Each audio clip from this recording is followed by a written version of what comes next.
আসুন এই বাংলার মাটিতে। আমি এটুকু বলে আপনাদের সকলকে নমস্কার জানাচ্ছি।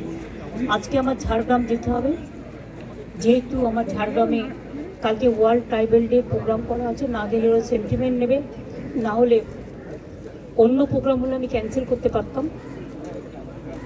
আর এই খবরটা শুনে আমি এতটাই টেন্স হয়ে গেছিলাম, দেখুন হাতটা পুরো ঘষে গিয়ে পুরো গল গল করে রক্ত বেরিয়েছে। তার মধ্যে আমি নিজেই মানে কীরকম একটা লাগছিল। ফলে আমি এখন বাড়ি ফিরে যাব, ওখান থেকে তারপরে কিছুক্ষণ বাদে চান টান করে তারপরে আমি ঝাড়গ্রামে যাব। আমি ফিরাদ হাকিম, সিপি, ডিজি, সিএস সকলকে ইনস্ট্রাকশন দিয়ে গেলাম, এবং ববি আর অরূপ সারাক্ষণ থাকবে, টোটাল টেক কেয়ার করবে।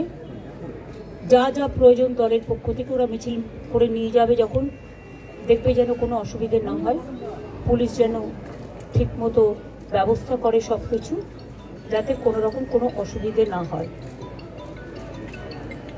আমি এটুকু বলে আপনাদের সাংবাদিকদের, সংবাদ মাধ্যমকে সকলকে আমার অনেক ধন্যবাদ এবং কৃতজ্ঞতা জানাচ্ছি। ব্যক্তিগত অনেক কথা আছে, কিন্তু সেটা আজকে বলার দিন নয়, কখনো সময় পেলে নিশ্চয়ই বলবো।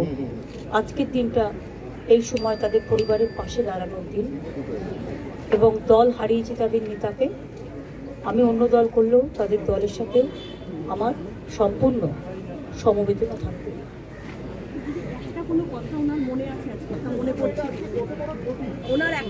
না, আমি যখন আসতাম, যতদিন তিনি ভালো ছিলেন, তিনি অনেক গল্প করতেন, অনেক কথা বলতেন, সেগুলো ব্যক্তিগত লেভেলে। আমি সেসব কথা বাইরে আনতে চাই না। আমার সাথে দেখা হয়েছে সিঙ্গুর আন্দোলনের পরে, গোপাল গান্ধী যখন গভর্নর ছিলেন, একটা সুন্দর পরিবেশে আলোচনা হচ্ছিল। গোপাল গান্ধী তখন জিজ্ঞেস করলেন, আচ্ছা বলুন তো, ভরা থাক গানটার অন্তরাটা কি? উনিও বসেছিলেন, আমিও বসেছিলাম। আমি তখন বলেছিলাম, যে পথে যেতে হবে সে পথে তুমি একা, নয়নে আধার রবে, ধ্যানে আলোক রেখা। এই ঘটনাগুলো আমার মনে পড়ে। 92-তে যখন দাঙ্গা হয়, আমি ছুটে গিয়েছিলাম মহাকরণে, আমার কিছু দরকার আছে কিনা সাহায্য। আমি যখনই কোনো পরিস্থিতি দেশে বা রাজ্যে হয়েছে যেটা রাজনীতির ঊর্ধ্বে থেকে শান্তি রক্ষা করার জন্য, সেটা আমি সবসময় করেছি।